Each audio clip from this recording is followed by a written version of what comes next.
Brian Koberger walks into court like a void wearing shoes. And suddenly the air gets colder, the families get louder, and the media gets sharper. Accused of killing 4 University of Idaho students, let's see which outlet rolls out the guillotine first. Welcome back to Tired of Bias, where we don't decode the news, we detox from it. Fox News gives us Koberger as the ultimate villain, stoic, dead-eyed, and emotionless. Like someone auditioning for Hannibal Lecter without consulting a single acting note. Over at CNN, family impact statements go nuclear, with Kaylee Goncalves' sister lobbing insults like grenades. Phrases like sociopath and pathetic loser echo through the courtroom as if this trial needed a roast master.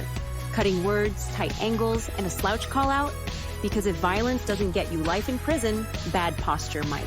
NBC enters stage left with surviving roommates describing Koberger as a walking abyss.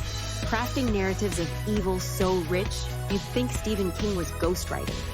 And back at Fox, it's all about communal outrage, solidarity, and the death penalty undertones nobody's saying out loud, well, until they do.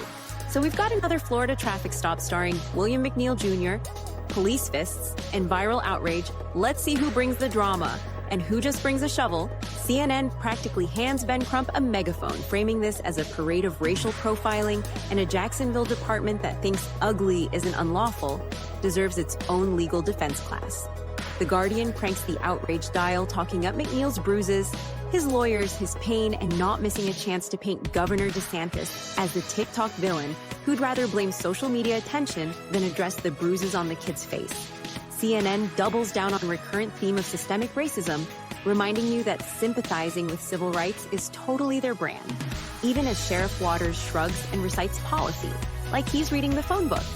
Meanwhile, The Guardian won't let you blink before telling you the student is a young black college student, and the cops are powered by unchecked abuse with a side of Republican callousness. If outrage were gasoline, these articles could fuel a race to the moon and back, before a single Florida cop even turns in their badge. CNN paints the sheriff as just defensive because apparently denying racial profiling is like denying Florida humidity. Pointless. Translation. Both stories agree. Cops roughed up McNeil. The department calls it ugly but by the book. And DeSantis calls social justice videos a cheap ploy. Boom, that's the facts minus the foam.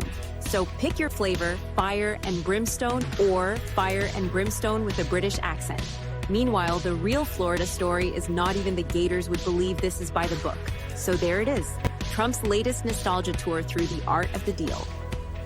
NBC swoons over imported sushi diplomacy, like we didn't just witness political posturing disguised as global leadership.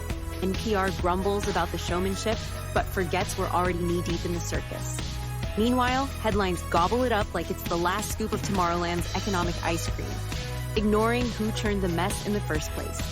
Bottom line, if this were the Olympics, Trump's leverage games might earn him gold, or at least a fistful of participation ribbons. If you're as tired of bias as I am, like, share, and subscribe. Or don't.